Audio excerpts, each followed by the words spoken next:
In 1984, Sarah Himmelfarb was born.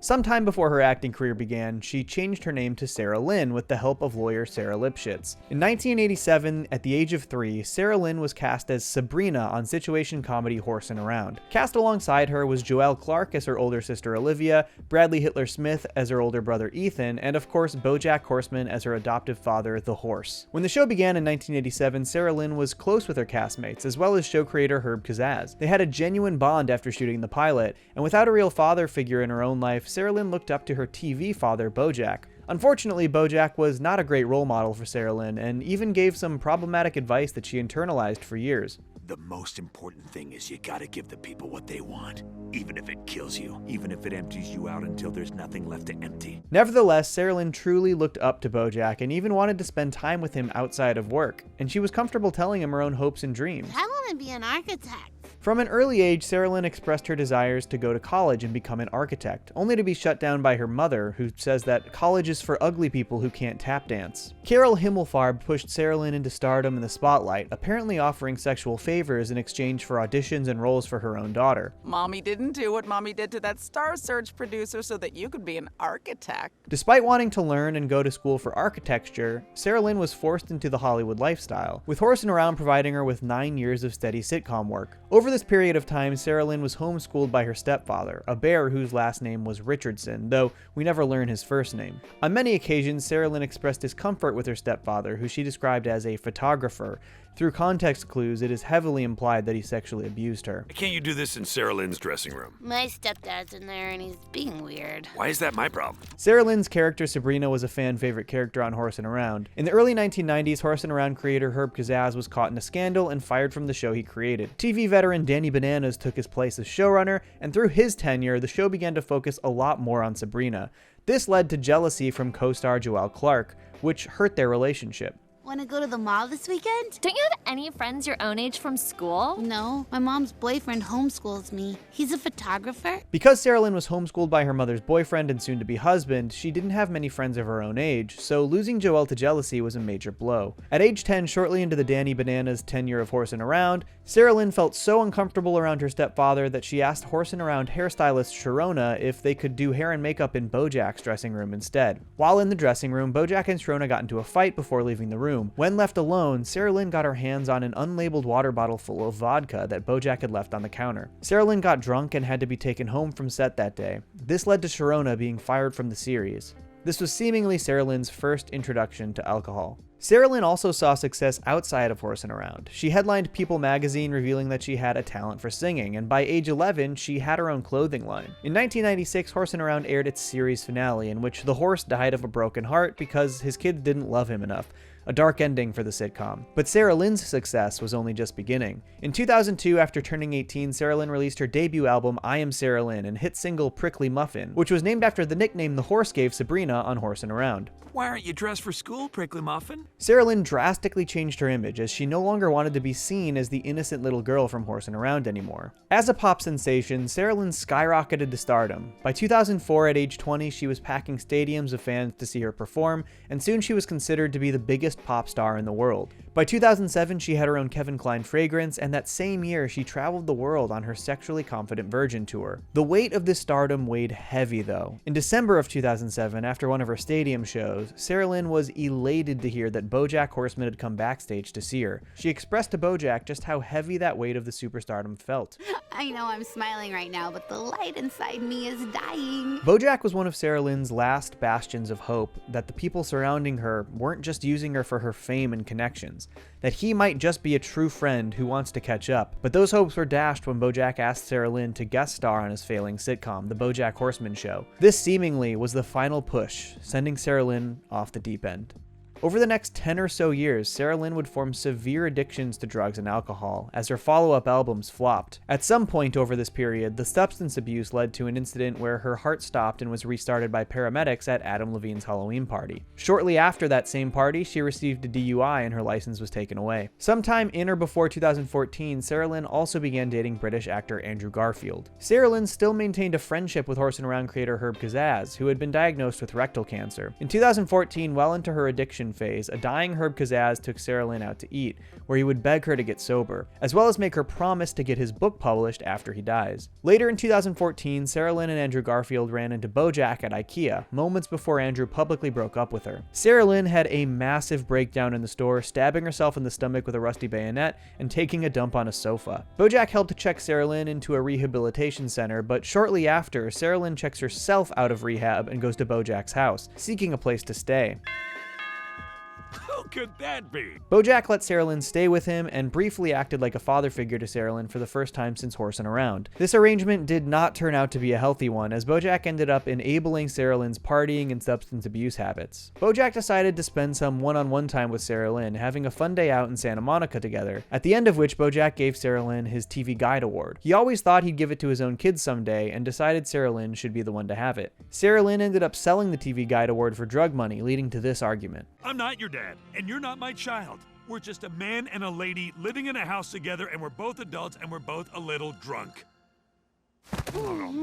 After Sarah Lynn came to BoJack, the most significant father figure in her life, for help and support, they started to have sex with each other, a very unhealthy dynamic. Eventually, BoJack realized he can't continue to enable Sarah Lynn this way, and told her she can't stay with him anymore. Sarah Lynn decided to go find somewhere new to party, and shows a profound understanding of the depressing place that life has taken her. I'm at a place right now where I never need to grow as a person because I can constantly just surround myself with sycophants and enablers until I die tragically young. Later in 2014, Sarah Lynn was contacted by BoJack, who was looking for drugs. She, BoJack, and Todd go on a massive bender in order to help BoJack write his memoirs. This established a new and dangerous relationship for BoJack and Sarah Lynn. In 2015, Sarah Lynn reunited with BoJack and her other Horsin' Around castmates at Herb Kazaz's funeral. After fighting and digging up old beef with each other, the four of them embarked on a scavenger hunt to find Herb's manuscript, the same one Sarah Lynn was supposed to help get published after his death. During this time, Sarah Lynn says something that suggests her stepfather has sexually abused her. It's bear fur. I can tell. My stepdad was a bear. Shortly after Herb's funeral, Sarah Lynn got sober. For the majority of 2015, at least 8 months, she stayed clean from drugs and alcohol, though she didn't express a desire to stay that way. Even though she was healthy, Sarah Lynn still struggled with the perils of stardom while sober. The paparazzi continued to bother her even in her own home. When she was once again contacted by BoJack to party, she immediately jumped at the chance. You want a party? Oh, thank God. Yes! In early 2016, from January 15th until February 28th, Sarah Lynn and BoJack went on a massive drug-fueled bender. They started at Sarah Lynn's house, where they indulged and watched Horsin' Around DVDs. They later left to go to Sarah Lynn's AA meeting, where she would get her 9-month sobriety chip. Eventually, they started to drive around LA as BoJack attempted to make amends and apologize to those he had wronged. They stopped at Mr. Peanut Butter and Diane's house, Princess Carolyn's apartment, and went on to Anna Spanakopita's place a few times before BoJack decided to make the long trek to Ohio to apologize to Penny Carson. On their way to Ohio, Sarah Lynn calls her mother Carol Himmelfarb Richardson and leaves a voicemail apologizing for being such a major disappointment. As she leaves the voicemail, she leans out the car window, hitting anything she can with a baseball bat. After they arrived at Oberlin College, BoJack and Sarah Lynn followed around Penny to a few different locations before deciding it was time to leave. Unfortunately, BoJack stumbles and falls into an a cappella group, at which point Penny notices BoJack. The crowd quickly starts to realize that BoJack is there, as well as Sarah Lynn, and after Penny disappears into the crowd, BoJack and Sarah Lynn start to drive back. On the drive, Sarah Lynn discovers a bag of heroin in BoJack's glove compartment, and when the two get back to Sarah Lynn's house in LA, they snort it together. While high on heroin, the two of them went to a few different locations. First, the very same bench where BoJack gave Sarah Lynn his TV Guide Award. On February 28th, they go to a dingy motel where they lay on the bed together, Sarah Lynn drifting in and out of consciousness. They turn on the TV just in time to see the Oscars award Sarah Lynn for Best Original Song in the film The Nazi Who Played Yahtzee. Initially, Sarah Lynn is overjoyed with the win, before realizing that she should have been at the show herself, overcome with regret. Sarah Lynn has a brief existential panic attack, expressing her unhappiness with how her life has turned out. What am I supposed to do? I don't know what to do. Am I doomed? Are you doomed? Are we all doomed? No. BoJack then offers to take Sarah Lynn to the planetarium, a place she requested to go a few different times over the course of their bender. At the planetarium, Sarah Lynn admires the building's architecture. The two of them sit together, looking into the vast empty void of space. Sarah Lynn leads her head onto BoJack's shoulders and says her final words. I want to be an architect. Sarah Lynn lost consciousness in the planetarium.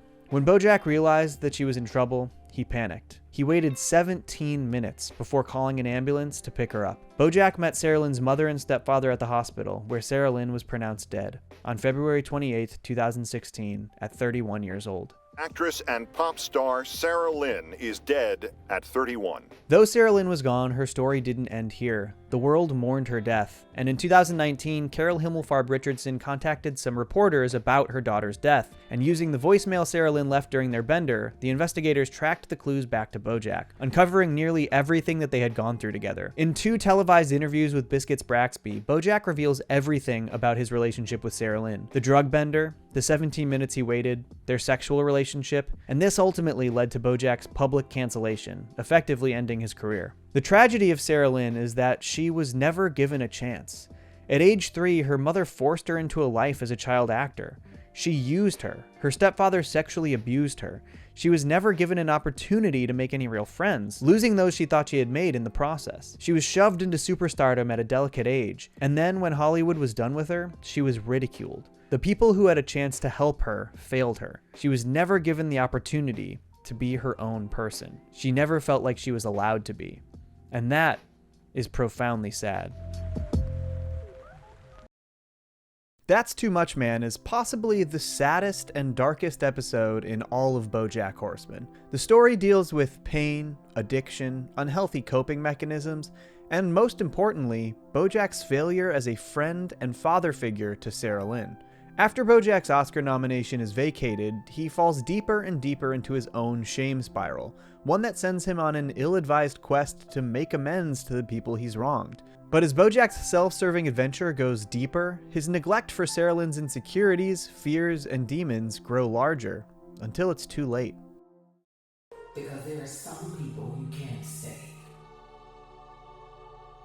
That's Too Much Man begins with BoJack calling Sarah Lynn and asking her to party, derailing her 9 months of sobriety without a second thought. The two of them do drugs, drink, and party together until BoJack starts to black out and lose track of time. After a shameful speech at Sarah Lynn's AA meeting, BoJack decides he needs to reach out to everyone he's hurt and make amends. But what BoJack doesn't recognize is that his intention here isn't to actually reconcile, take accountability, or make up for the actions that have left him alone. What BoJack is really searching for is his own sense of comfort, a relief from his own guilty conscience, something we've seen from him over and over in the series, in particular earlier this very season in Fish Out of Water. He basically hasn't learned the lesson that should have been obvious from his experience with Herb back in Season 1's The Telescope. BoJack is seeking personal closure and relief.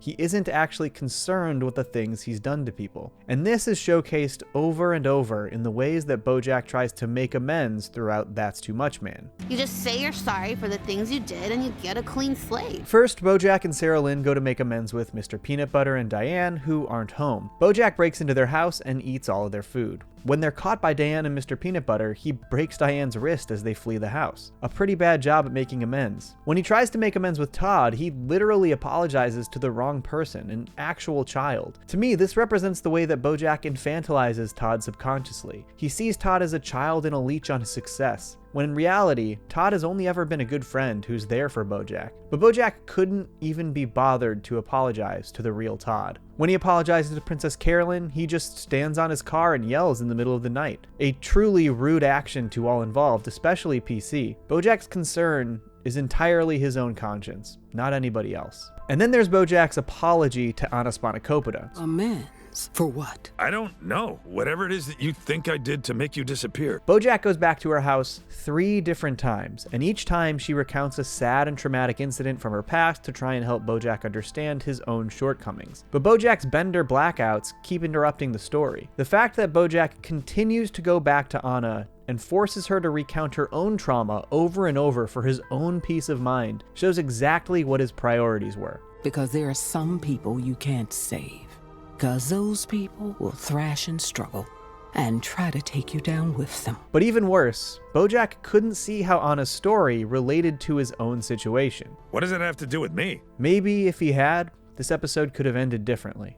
But the worst indication of BoJack's attempts to make amends being self-serving and only making things worse for his victims is Penny Carson. BoJack drives himself and Sarah Lynn all the way to Ohio to make amends with Penny. This was somebody who BoJack feared he traumatized deeply, yet he cannot bring himself to stay away, despite knowing that he could dredge up old trauma for her. It was not BoJack's place to seek out Penny, especially after Charlotte's warning in Season 2. And if you ever try to contact me or my family again, I will fucking kill you. But here he is, reopening old wounds. I don't want to see you. No, Here, I don't want to see you at all. I tried to... I was 17. I didn't know any better. One of BoJack's most heartless mistakes.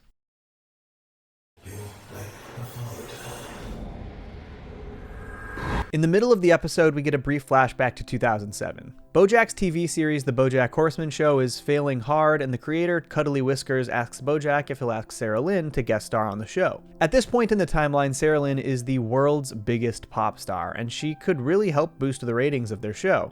You're like a father to her. I think this line is pretty important. Cuddly Whiskers tells BoJack that he is a father figure to Sarah Lynn, which is true, but he's also unaware of the countless ways BoJack has failed Sarah Lynn in her life, and the ways that he would continue to fail her after this point in time. This is a moment I go back to a lot in these breakdowns, but it's a pretty important moment in the series. It's the first known instance of BoJack imprinting some of his own insecurities onto Sarah Lynn, and one that we know affected both of them for their entire lives. No matter what happens, no matter how much it hurts, you don't stop dancing. Don't stop dancing is the mantra Sarah Lynn lived by, and it's one that haunted BoJack in his darkest moments. But BoJack's neglect went further than this. Throughout the series, it's heavily implied that Sarah Lynn's stepfather is incredibly inappropriate with her. The hints were there, and it seems like other people, like the horse-and-around hairdresser Sharona, understood Sarah Lynn's discomfort with her stepfather. But this was something that BoJack didn't understand, or chose to ignore. Why can't you do this in Sarah Lynn's dressing room? My stepdad's in there and he's being weird. Why is that my problem? At this point, BoJack was drinking on set a lot, and Sarah Lynn got a hold of his vodka, getting drunk and shutting down production for the day.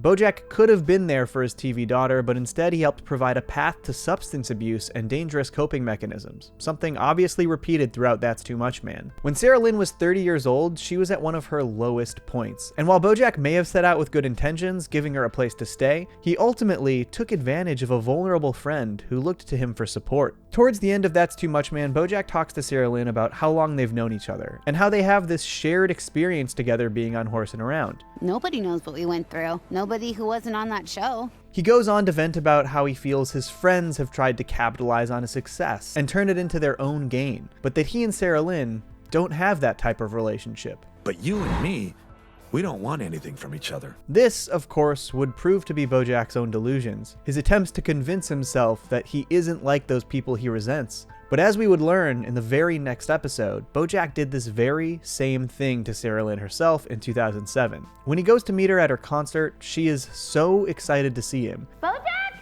Oh my god, bring him in! An old face who she believed she could trust, who was just there to see her, not to seek a favor. But instead, BoJack asks Sarah Lynn to be on the BoJack Horseman Show, and shatters that illusion that Sarah Lynn held onto. I swear, you are like the only one I have left. I am this close to falling off the deep end. There was nobody left that she could trust. Like I said, it's always nice to see, you.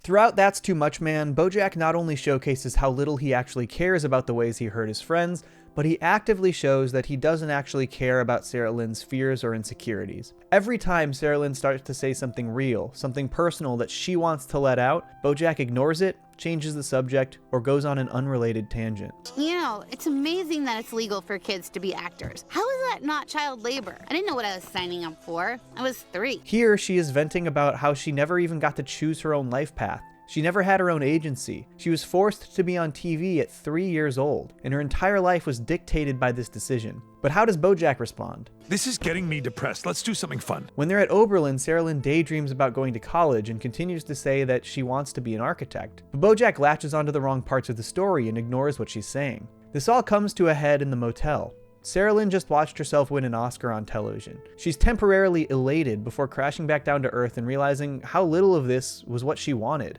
I don't like anything about me. BoJack could have actually talked to Sarah Lynn about this. He could have been there and heard what she had to say, and supported her through her fears and insecurities. But instead, he avoids it, finds the distraction, something that would make Sarah Lynn happy, but not address the issue. And I'll tell you what we're gonna do.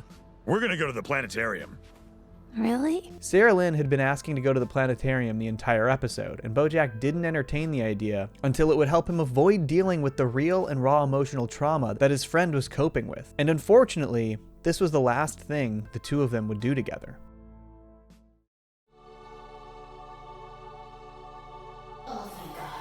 The beginning of That's Too Much Man opens on a gorgeous recreation of the famous painting Ophelia by John Everett Millais. The painting itself was completed in the 1850s and depicts the death of Ophelia from Shakespeare's Hamlet. This version of the painting shows Sarah Lynn in place of Ophelia as she drowns in the river. But why did they choose Ophelia's death for Sarah Lynn? Let's dive into Hamlet and break it down. Ophelia's death isn't portrayed in the play, but it is recounted by another character who describes Ophelia climbing a willow tree before falling into the river. Here's what it says from there. Fell in the weeping brook, her clothes spread wide, and mermaid-like a while they bore her up. Which time she chanted snatches of old lauds, as one incapable of her own distress, or like a creature native and endued unto that element. But long it could not be, till that her garments, heavy with their drink, pulled the poor wretch from her melodious lay, to muddy death. So let's dive in. Her clothes spread wide and mermaid-like a while, they bore her up. In modern terms, this explains that at first her dress kept her afloat. As one incapable of her own distress, or like a creature native and endued unto that element, describes that she was unaware of the danger she was in, and that she seemed comfortable and did not panic as she floated. But long it could not be, till that her garments heavy with their drink pulled the poor wretch from her melodious lay to muddy death. As the water filled her dress, she began to sink into the river. As the weight of the wet dress slowly crept on her, it became too late. She was taken under, and she died. If we're to look at this in a more metaphorical sense, this pretty accurately describes Sarah Lynn's demise. When the episode begins, Sarah Lynn is sober, but struggling immensely to cope with her hyper-famous lifestyle. She's still bombarded by paparazzi, even in her own home. But she carries on. It isn't until BoJack calls her to party that she completely throws her sobriety away and starts to drink again. We see how quickly Sarah Lynn dives back into drugs and alcohol, and also how comfortable she is living this way, as one incapable of her own distress, one might say. A creature native unto that element. But as with Ophelia floating in the river, long it could not be. While Ophelia's dress weighed heavy with the water of the river, Sarah Lynn slowly became overwhelmed by the substance abuse. Throughout the final parts of this episode, we see Sarah Lynn start to drift in and out of consciousness, unaware that she was being taken away. It was gradual, and it caught up with her until she drifted off to sleep for the final time, to muddy death. This one spectacular moment we are sharing together. Right, Sarah Lynn? As BoJack and Sarah Lynn sit in the planetarium looking up at the gorgeous galaxies above them, Sarah Lynn continues to express her love for architecture. Her last words were, Oh, I want to be an architect. BoJack gives a really nice speech, one that Sarah Lynn sadly wouldn't hear. But as nice as it was, it's sadly representative of the same issues we've been exploring with BoJack this entire episode. We're just tiny specks that will one day be forgotten. So it doesn't matter what we did in the past or how we'll be remembered. What BoJack says here isn't really to ease Sarah Lynn's fears, it's to ease his own. He ignored what Sarah Lynn said moments before, the last words she would ever speak. Sarah Lynn isn't worried about how she'll be remembered. She's worried that she never got to live her own life, make her own decisions, do things that make her happy. As we know, Sarah Lynn would be very fondly remembered, but that doesn't mean she got to live a life that fulfilled her. BoJack's final words to Sarah Lynn instead express his own fears, that he will be remembered as somebody who caused pain to everyone around him, that his past would haunt him forever. But looking at the grand scheme of the universe and how inconsequential we are from a larger perspective eases his own fears, not Sarah Lynn's. But he did get one thing right about life. The only thing that matters is right now. This moment. This one spectacular moment we are sharing together. It's just too bad that she never actually got to hear him say it. Right, Sarah Lynn? Sarah Lynn? Sarah Lynn? Oh, BoJack, so delicious. Beatrice Horseman was born in 1938 to parents Joseph and Honey Sugarman. Her brother Crackerjack was much older, likely born in the early 1920s. The Sugarman family owned the Sugarman Sugar Cube Company and lived a high-class and privileged lifestyle. Growing up, the family would spend much of their summers in Harper's Landing, Michigan, at the family's lakefront summer home. From a young age, certain gender norms were ingrained in Beatrice that would affect how she saw the world for the remainder of her life. While her father and brother were able to enjoy delicious treats, she was forced to eat sugar on lemon slices for dessert so as not to gain weight, even at this young age. You can sprinkle some sugar on a lemon. That's a good healthy girl snack. Oh, all right. In summer 1944, the entire family went to Harper's Landing shortly before Crackerjack's deployment to Europe to fight in World War II. The family was happy and had a fun dynamic. Crackerjack would play piano and duet with his mother Honey.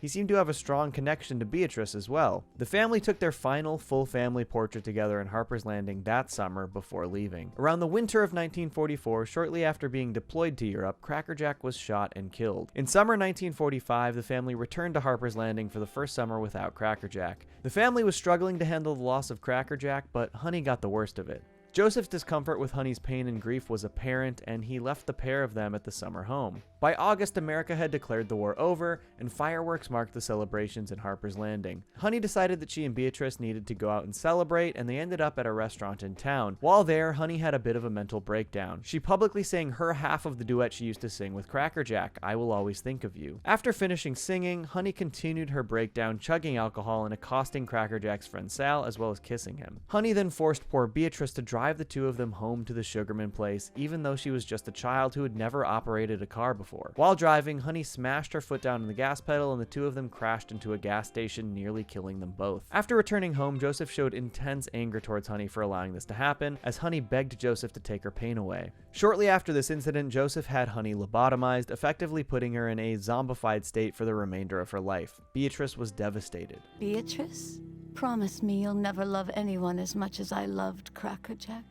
This was advice that Beatrice would seemingly take to heart. Beatrice returned to school where she was regularly picked on by her classmates, particularly Clemelia Bloodsworth. Shortly after the events of Honey's lobotomy, poor Beatrice contracted scarlet fever, something that disgustingly Joseph would blame Honey for. How could you not have known she has scarlet fever? Beatrice would fortunately overcome the illness, but in the process, Joseph burned all of Beatrice's belongings, including her beloved baby horse doll. Another traumatic experience for the young girl. In 1963, at 25 years old, Beatrice debuted at her very own debutante ball. She went through this process effectively to humor her father, though it was clear that she didn't think much of the tradition. Will it end poverty, war, and injustice, or bring back civil rights activist Medgar Evers? Joseph attempted to pair Beatrice up with Corbin Creamerman, a member of the wealthy and respected Creamerman family. But at the ball, Beatrice met a horse named Butterscotch Horseman. Butterscotch seemingly represented everything that her father didn't. The two shared some banter, and eventually they ditched the rest of the ball together, spending a lovely evening under the stars. 2 weeks after the ball, Joseph was still furious over Beatrice's actions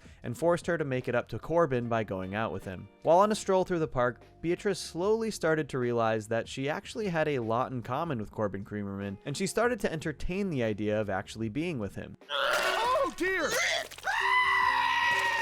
This was unfortunately interrupted by explosive vomit, which led to Beatrice learning that she is pregnant with Butterscotch's child. Butterscotch initially wanted Beatrice to get rid of the baby, but her traumatic experience with her baby doll as a child prevented her from entertaining the idea. The two of them eloped to San Francisco, and on January 2nd, 1964, BoJack Horseman was born. The Horseman family dynamic was an unhealthy one. Throughout the 60s and early 70s, Beatrice and Butterscotch resented each other greatly. Butterscotch resented Beatrice for not supporting his desire to write a great American novel, while Beatrice resented Butterscotch for not accepting her father's help and providing a better life for herself and BoJack. But in 1970, Butterscotch finally agreed to accept that help. He took a job at Sugarman West, and very quickly the Horseman family's living situation started to improve. But this didn't improve their relationship. The two of them consistently fought about things like infidelity. I can hear you're flirting through the wall when you're supposedly working on your novel. Beatrice's resentment would extend to her son BoJack as well. She consistently abused BoJack verbally. She would force him to perform for her friends when he didn't want to.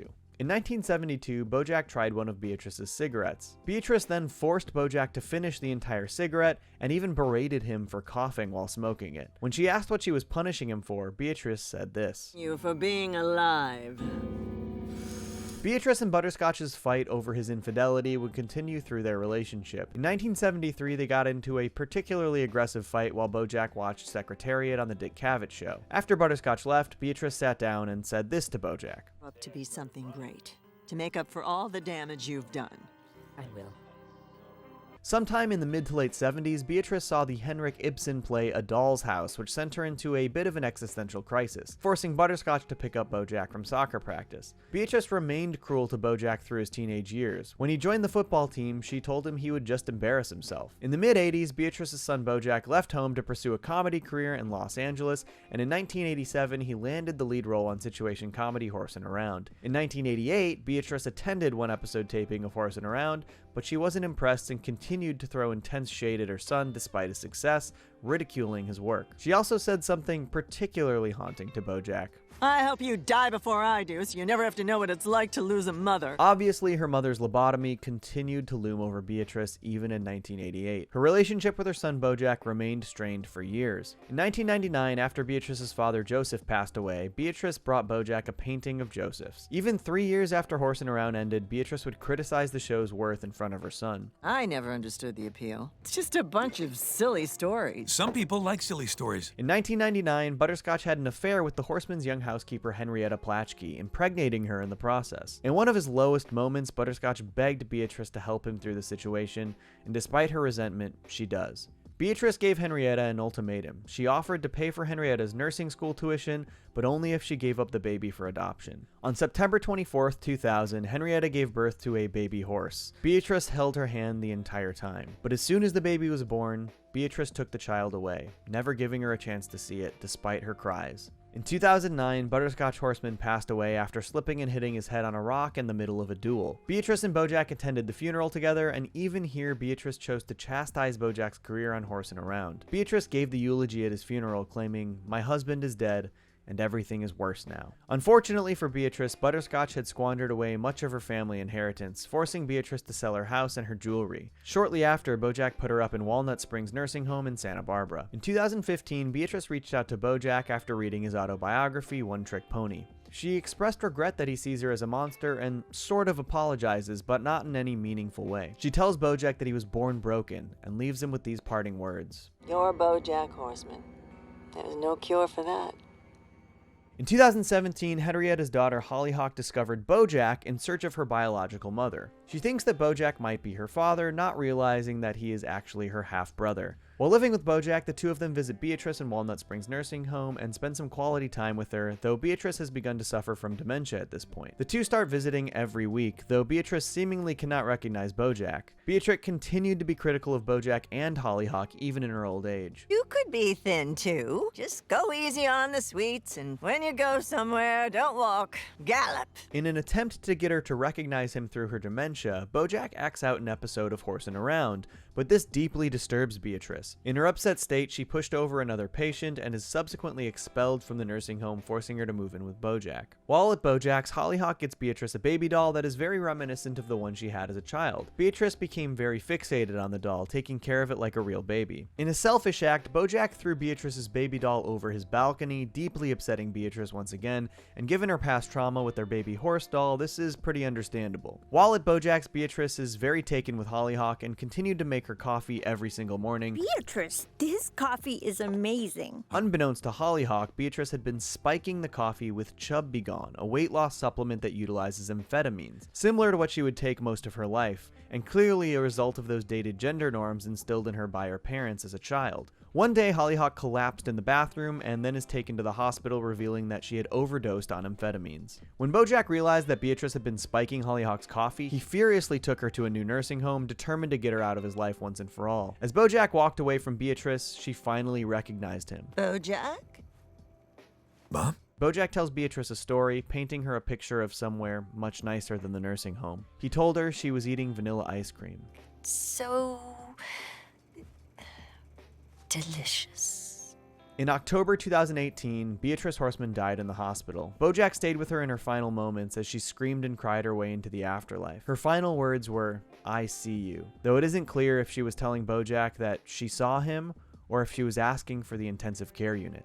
Beatrice Horseman lived a very long and full life filled with both incredible privilege and immense tragedy. So many of the things that Beatrice said and did were completely detestable. She treated people horribly, especially her son, but it's important to look at her attitude in context. She was forced into a box as a young girl, told what role she needed to fill. Her brother was tragically killed in the war, sending her family into a spiral. Her mother, who seemed to be the person she was closest to in the world, was lobotomized in her grief, leaving Beatrice with only her ill-equipped and problematic father as her support system. Beatrice Horseman was an abuser, but she was a victim first. She was a strong link in the chain of generational trauma that plagued the Horsemans and those around them.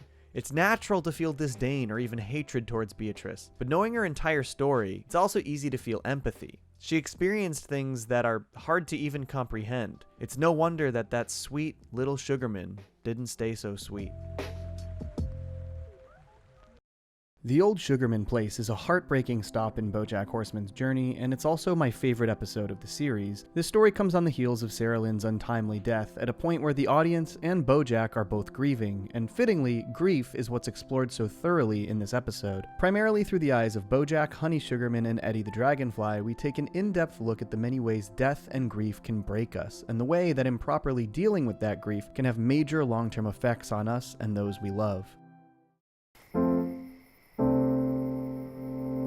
The Old Sugarman Place begins where Season 3 finished, with BoJack watching a herd of wild horses run through the desert. He gets a call from Diane that he sends to voicemail before a beautiful Michelle Branch cover of America's A Horse with No Name begins playing. This song is fitting for a few reasons. One is obviously the horse connection, but I think even the name of the song is representative of BoJack's mental state. At this point in the series, BoJack doesn't want to have a name. He doesn't want to be BoJack. He continues to deny being BoJack throughout the episode by continuously ignoring Diane's calls, literally denying his identity to those he meets, and even giving a fake name to his neighbor Eddie. You told me that's what your name was. Hambone fake naming. The lyrics also say, "The first thing I met was a fly with a buzz," which many people attribute to BoJack meeting Eddie in Michigan. But most interesting is the meaning behind the song. Writer Dewey Bunnell has said that A Horse with No Name is a metaphor for a vehicle to get away from life's confusion into a quiet, peaceful place. This is obviously directly representative of what BoJack is doing in the Old Sugarman Place, as he retreats to his grandparents' old lake house in Michigan, running away from the grim reality of his life back in Los Angeles.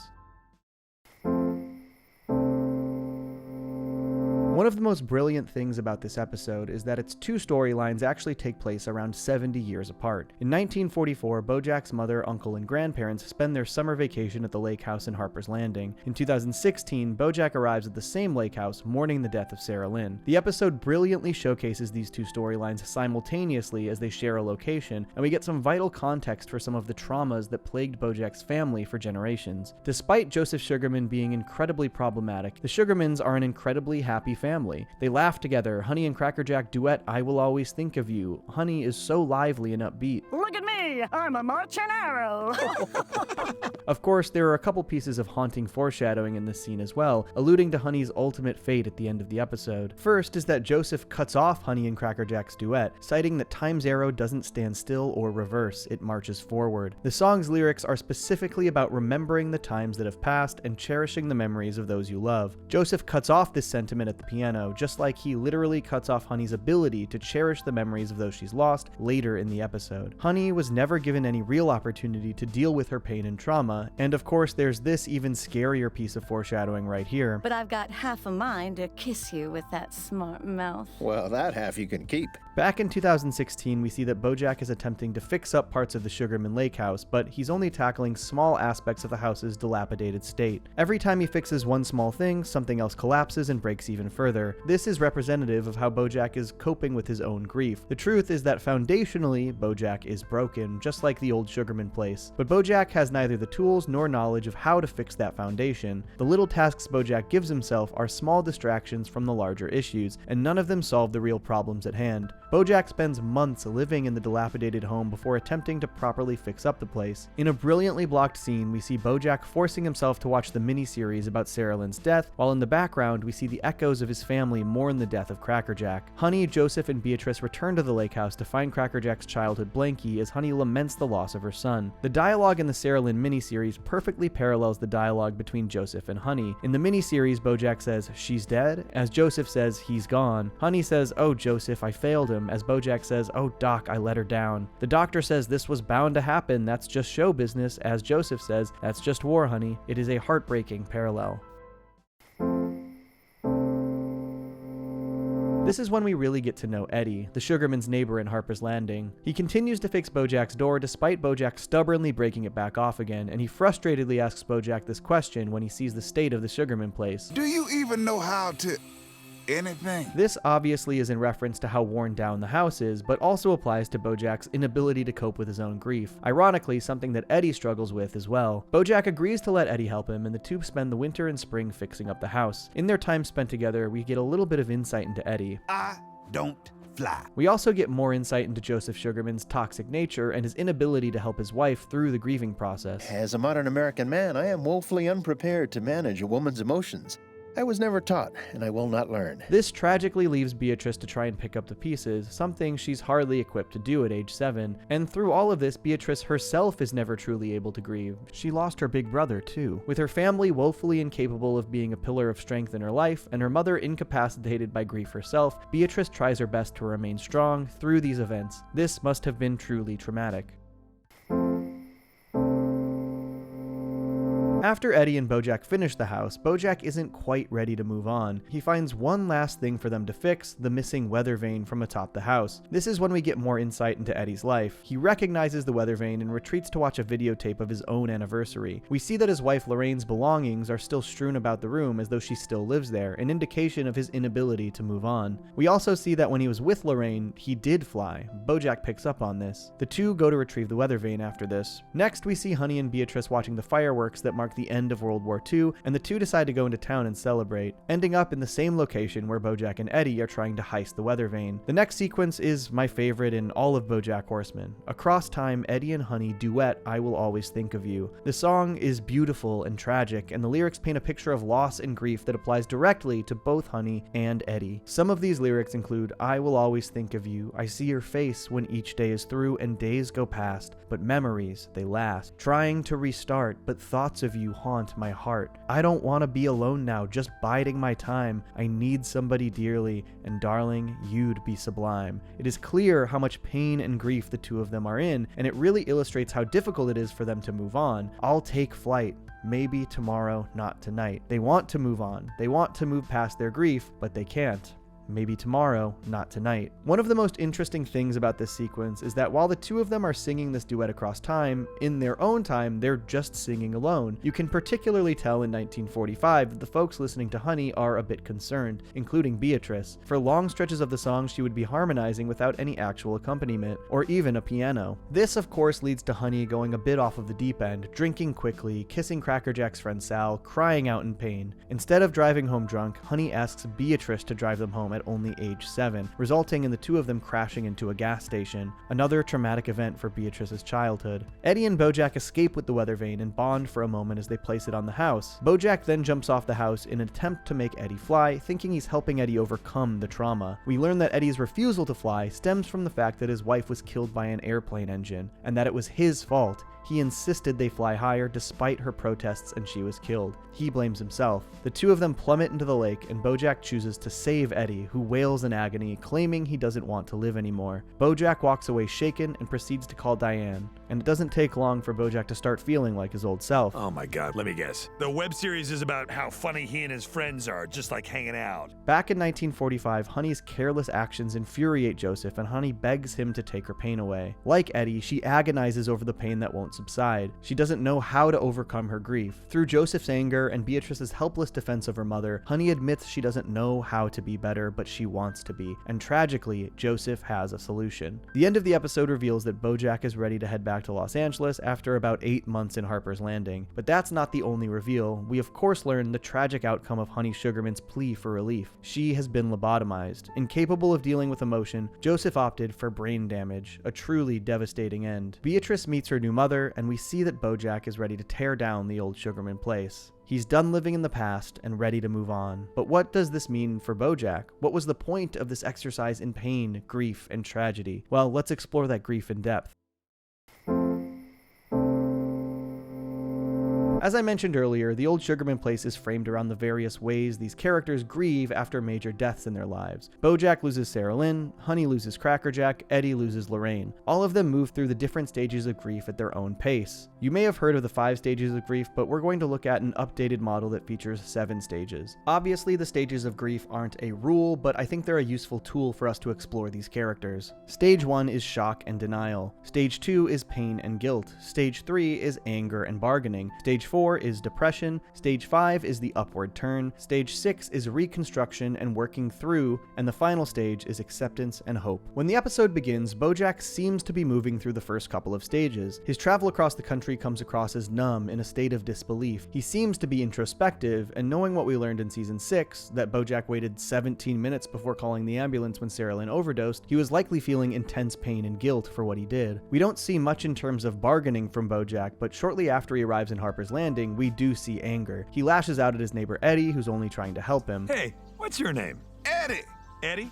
Why don't you mind your goddamn business? Next, the seasons change from summer to fall and fall to winter. This is stage 4, BoJack's depression period. He even forces himself to watch the miniseries about Sarah Lynn's death, reliving the events he experienced. But next comes the ever-important stage 5. After Eddie fixes BoJack's door and offers to help him fix up the house, we see BoJack's upward turn. He's calmed down and he's willing to work on something new rather than wallow in his depression. Brilliantly, BoJack's reconstruction phase is showcased through literal reconstruction of the old family lake house. But when they finally complete their work on the house, BoJack isn't quite ready to move on to acceptance. He quickly finds one final thing to fix on the house. Simultaneously, we see Honey work through some of these same stages in the 1940s. First, she is desperately searching for Cracker Jack's blanket, claiming that he needs it. This is shock and denial. Next comes pain and guilt. Honey blames herself for Cracker Jack's death. I never should have let him go. Unfortunately, Honey seems to sit in the stage for quite a while. After her dangerous fit of mania that nearly killed herself and Beatrice, we see her enter the third stage, anger and bargaining, specifically the bargaining aspect. She desperately seeks relief from her pain, literally any answer, anything to take that pain away. I can't be with people, and I can't be alone. I don't know how to be better, Joseph. Please fix me. I want to be better. Similarly, we see Eddie stuck in a singular stage of grief for a long period of time. We learn how his wife Lorraine dies, and he blames himself. He likely moved through the first 2 stages before we met him, but the entire time we see Eddie, he seems to be stuck in anger and bargaining. I don't fly. And the truth is that his refusal to fly is itself a type of bargaining. His guilt has changed his behavior, some type of a deal with a higher power. If he doesn't fly anymore, he is doing right by Lorraine. It grants him relief in his own mind. I haven't flown since Lorraine died, and now you ruined it. Following this, Eddie seems to fall into a deep depression. He cries that he no longer wants to live and agonizes at the lakeside. When we leave Eddie, it seems he may have hit his upward turn. He's no longer showcasing the immense anger and guilt, he's just confused as to why BoJack is tearing down the Old Sugarman Place. Unfortunately, Honey Sugarman wasn't granted the same opportunity. Because of the lobotomy, Honey was never able to move past the anger and bargaining stage. And while BoJack moves through most of these stages of grief, the question is whether or not he actually accepted what happened and truly moved on. After seeing Eddie's agony, it's clear that BoJack realized he does not want to wallow in pain in the same way that Eddie has for all these years. You think I just want to mope around in a shrine to the past, getting off on my own guilt while the rest of my life passes me by? But what BoJack experiences later in the series draws into question whether or not he truly dealt with the trauma of Sarah Lynn's death. In this episode, the renovation of the Old Sugarman Place represents the reconstruction and working through phase of BoJack's grief. But in the end, BoJack literally tears the house down. Did he metaphorically tear down the progress he made in coping with the loss of Sarah Lynn? The aftermath of the Old Sugarman Place lingers throughout the series. In Season 6, BoJack still showcases a lot of lingering guilt in regard to Sarah Lynn's death. It haunts him throughout the first half of the season. To me, this indicates that BoJack never truly made it through that cycle of grief. He never really accepted the truth of what happened, and it's probably one of the reasons we see him relapse so hard in Season 5. It isn't until BoJack leaves rehab that we see him hopeful. But even more tragically, the events of Honey Sugarman's lobotomy truly begin to unravel BoJack's livelihood even before his life started. Honey and Beatrice's final scene together is truly haunting. We see there are lingering feelings and memories left in Honey. She absent-mindedly hits a piano key, the first in I Will Always Think of You, but is incapable of playing anymore. She barely remembers Beatrice at all. Beatrice is traumatized at the sight of what has been done to her mother, and we get the depressing context as to why Beatrice was so cold to BoJack. Beatrice, promise me you'll never love anyone as much as I loved Cracker Jack.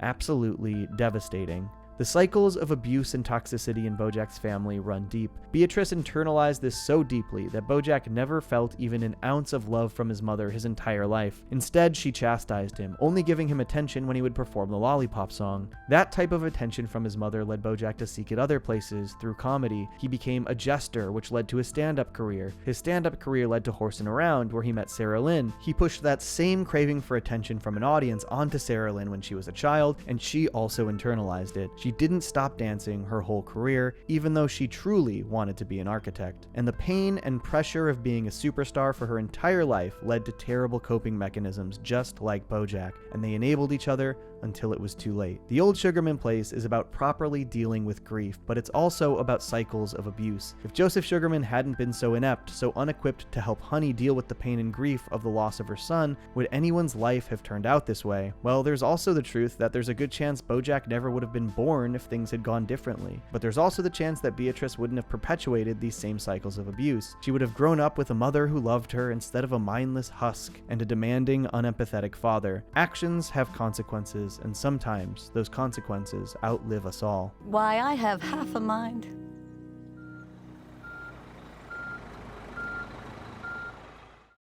Time Zero is one of the most unique episodes in all of BoJack Horseman, and it gives us some much-needed perspective on the life of Beatrice Horseman. Explored through her own dementia-riddled mind, this episode showcases all of the most important and affecting events of Beatrice's life, and pulls off the most effective twist in the entire series. But beyond making one of the series' most antagonistic characters somewhat empathetic, Time Zero is a heartbreaking look at the ways trauma can echo across generations.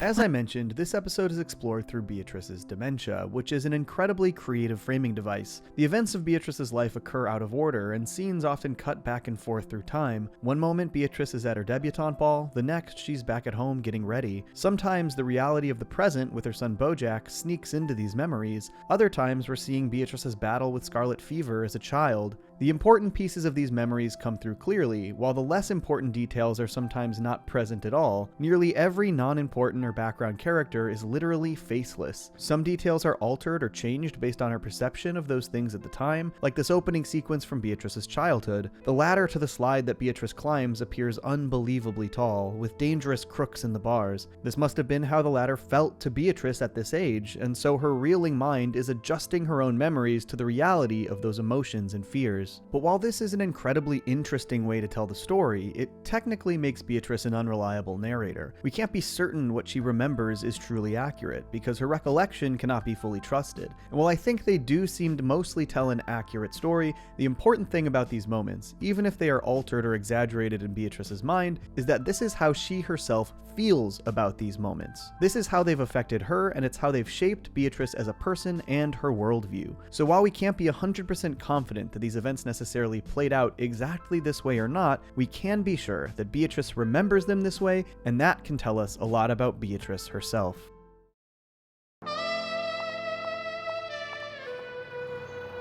Time Zero in so many ways is a sequel to Season 4's other masterpiece, The Old Sugarman Place, and in order to fully understand Beatrice's trajectory, it's important to look back at the events of that episode. The devastating events of Beatrice's childhood in the 1940s had long-lasting effects on her development and her relationships. In 1944, Beatrice had a complete and loving family. Though Joseph was always abusive and problematic, Beatrice's mother and Crackerjack both shared a special bond with her. They truly cared for each other. By the following summer, Beatrice had lost both of those relationships and was left with only her father. Crackerjack's death in World War II devastated Honey, who was later lobotomized in her grief. There are some obvious ways that these events changed the course of Beatrice's development. Promise me you'll never love anyone as much as I loved Crackerjack. But there are some less obvious as well. Understandably, these events completely changed her views of her father Joseph and her relationship with him. In her late teens, after Beatrice returned from college, we see how their relationship has become more antagonistic. But instead of a bachelor, you returned home with a bachelor's degree and a mouthful of sass. What a waste. While Beatrice humors many of her father's wishes, such as partaking in her own debutante ball, she clearly doesn't respect his views or lifestyle. I'm only doing this for my father, who has very old-fashioned ideas about how a woman is to live her life. The trauma of seeing her mother become a lifeless husk of a person clearly had a part in leading Beatrice to this attitude. She wasn't willing to accept her father's ways because she had already seen where that could lead, which is why somebody like Butterscotch Horseman ended up being so appealing to Beatrice. Butterscotch Horseman, charmed, I'm sure. This was a man who represented a lifestyle completely opposite Joseph's. He didn't live a lavish life. In fact, he had only snuck into her debutante ball for the free booze. He had big dreams of being a famous writer, and creativity clearly wasn't something Joseph Sugarman understood or valued. Have your morning coffee or tea with Sugarman and Creamerman, but save some for these fellows. Butterscotch was attractive to Beatrice as a person, yes, but he also appealed to Beatrice's desires to defy her father. You want me to leave my own party with you?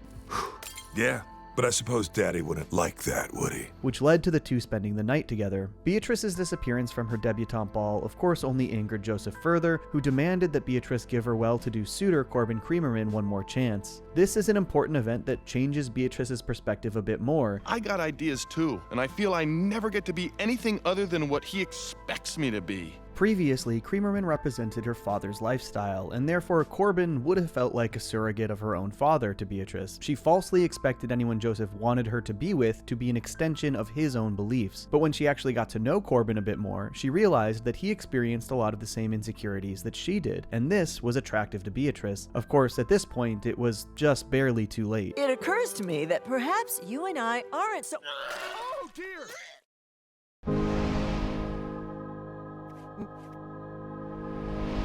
After getting pregnant, Beatrice and Butterscotch elope with big dreams of success on the West Coast. He wrote his great American novel. While his wife took care of the baby. But of course, nothing goes as planned. Butterscotch was ill-equipped to follow his writing dreams, and his failures slowly led Beatrice to fall back on some of the tendencies instilled in her by her father. She eventually shamed Butterscotch into taking a job at Sugarman West, giving them the more lavish lifestyle Beatrice was accustomed to. This led to Butterscotch resenting Beatrice, and he formed a relationship with their young maid, Henrietta, who eventually became pregnant with his child. We of course would later learn that this is Hollyhock. This leads to another heartbreaking event. After Butterscotch begs Beatrice to help him, she manipulates Henrietta into giving the baby up for adoption. This initially comes across as Beatrice's way of helping Butterscotch, but it ultimately ends up being portrayed as Beatrice feeling as though she's actually helping Henrietta. Don't throw away your dreams for this child. Don't let that man poison your life the way he did mine. Hey, here's an interesting side note. Have y'all ever noticed that Butterscotch, BoJack, and Hollyhock all have this same nervous tick? Pretty cool detail. Beatrice clearly blames her unhappiness in her life on Butterscotch and BoJack, and she truly believes that she's saving Henrietta from a lifetime of her own unhappiness. And this attitude can all be traced back to Beatrice's childhood.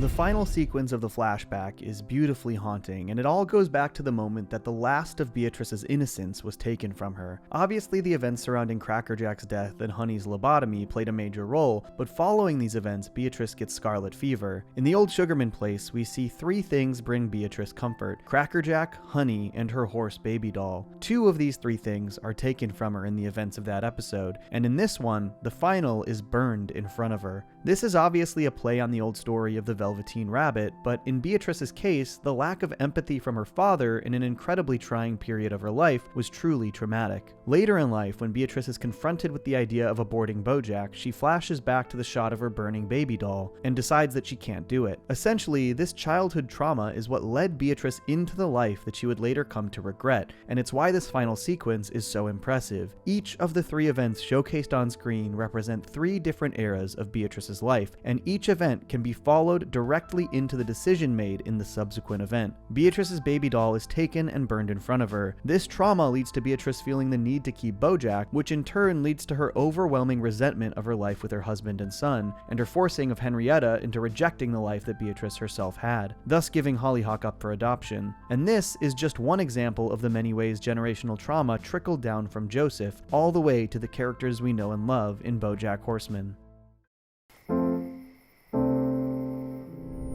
Tracking this aforementioned generational trauma is honestly pretty depressing, but the ways these traumas can have lasting effects spanning decades is very important to explore. So let's take a look at this family tree of generational trauma caused by the Sugarman family. One thing we saw through Beatrice's childhood was an inordinate amount of importance placed on looks and weight. As a child, she wasn't allowed to eat pancakes or ice cream like her father or brother. You can sprinkle some sugar on a lemon. That's a good healthy girl snack. This was clearly a societal issue, but one that was echoed and reinforced by people like Joseph to his wife and daughter. It clearly affected Beatrice long into her life in many ways. When we see her in her late teens, she asks her maid for a pretty pill, likely a weight loss supplement. In her dementia-riddled recollection of the late 90s, bringing BoJack a painting that belonged to Joseph, we can see BoJack's fridge is full of sugar and lemons, which was the only treat she was allowed to eat as a child. This shows that these ideas were internalized so deeply that it permeated her mind even in her old age. But the way this trauma trickled down generationally actually was with Hollyhock. In season 4, when Beatrice and Hollyhock are living with BoJack, Beatrice spikes Hollyhock's coffee with Chub B Gone, another weight loss supplement, in addition to perpetually making mean comments about her weight throughout their time together. You are so beautiful. You could be thin too. She not only psychologically attacked Hollyhock using similar tactics that were used against her for her entire childhood, but she quite literally drugged Hollyhock to the point of overdose, which were of course the events that led to this episode. Another theme of this ongoing trauma is motherhood. There are a lot of ways the trauma surrounding motherhood showed itself. The most obvious is Honey Sugarman's lobotomy and Joseph Sugarman's general treatment of that poor woman. One of the most haunting moments is when Joseph chastises Honey after Beatrice gets scarlet fever.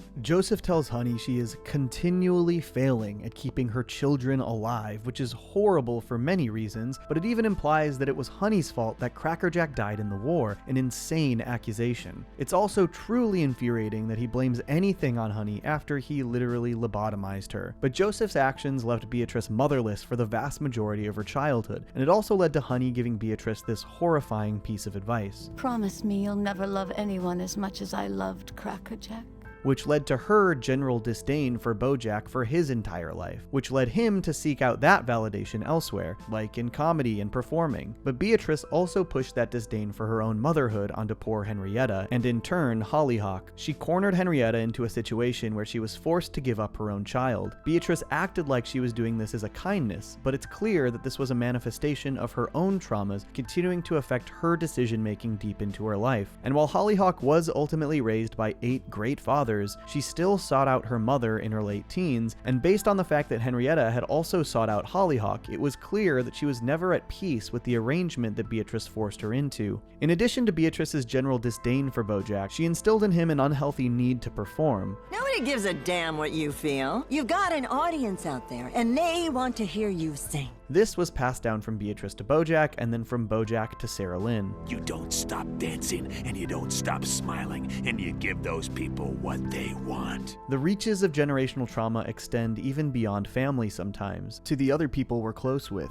And sadly, we know how much Sarah Lynn internalized this. She didn't stop dancing despite her true desires to become an architect, and the unhealthy coping mechanisms that BoJack and Sarah Lynn both partook in ultimately ended her life. And while we can't blame everything BoJack ever did wrong on generational trauma, because ultimately BoJack is a person that made his own decisions, it's interesting to think about how BoJack may have treated people differently if he had been raised differently. Throughout the series, BoJack has a general disregard for the feelings of the people he cares about. The events of Escape from LA were absolutely traumatizing to both Charlotte and especially Penny, and we see that they have lasting effects on Penny's psyche even years later. We can't know for sure, but it's possible that this trauma could be passed down generationally from her as well. I tried to throw it out, but I couldn't.